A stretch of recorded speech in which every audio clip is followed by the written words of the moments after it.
My name is Ashwini Kashelikar. I'm a water resources engineer. I've been with WSP for 15 years now. Started straight out of grad school. So this was back in 2008 when I was looking for a job after finishing my master's degree. It was a tough time. We were in the middle of the Great Recession, so there wasn't much going on in terms of hiring. I was fortunate that in the water world, things were a little bit different. I would say the best opportunity was when I was asked to come down to Nashville and interview with the water team. I just knew when I met them that the work they do was very much relevant to what I saw myself doing. As a group of people, they were just a superb group. It was like a close-knit family almost. So it felt like this is where I wanted to be. My bachelor's degree is actually in chemical engineering. I went into chemical engineering thinking I had an interest in chemistry and its applications. But about halfway through that, I realized I did not want to do that. I did not see myself as a chemical engineer.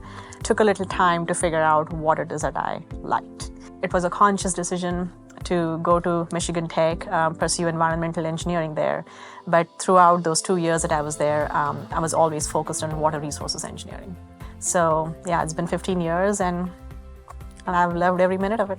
What I'm doing now as a water resources engineer, we are trying to simulate the natural environment. When there is excess water, because of rainfall or because a dam breaks, what happens with all that water? You have rivers that are flooding. How far does the water go? How high can it go? And does that put anyone in danger? So our job is to duplicate this natural environment with the models that we build. Once we build them, we actually get to take them to communities and show the results of our analysis. And it helps communities with their planning purposes. It helps them prepare for any future development. So it just feels like this work it's more tangible. I'm able to directly see and get to interact with communities and get their feedback. And if there's something we are recommending based on our analysis, the size of a bridge, for instance, that we think would be appropriate, we may be able to go down there a few years later and actually see that they've actually constructed that bridge based on our specifications. So there is a very direct impact on the communities with the work that we do. What really inspires and motivates me is the people that I work for and the people that I work with.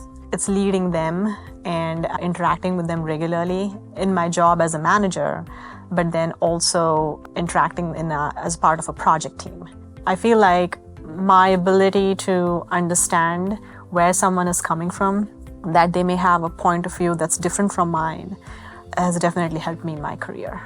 That is why I enjoy my job now, because I'm interacting with my team a lot. It's just good to be a part of that, to see that I have had some small part in building that. People like me that have concentrated their careers in dealing with surface water, dealing with excessive rainfall, we are really well positioned to help understand where the changing climate or the changing weather patterns will take us. Whether as a community we are well equipped to deal with the excessive water or whether we need to adapt and how we need to adapt. So the work we do will help us answer some of those questions and then hopefully make our communities more resilient to the changes that are coming.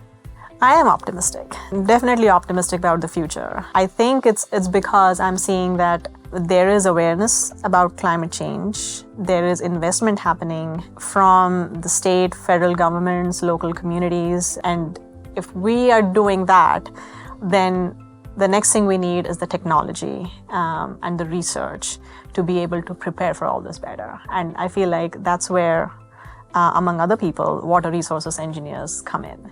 In my 15 years, I have definitely seen that the quality of the inputs that we use to develop our models, that's changed a lot.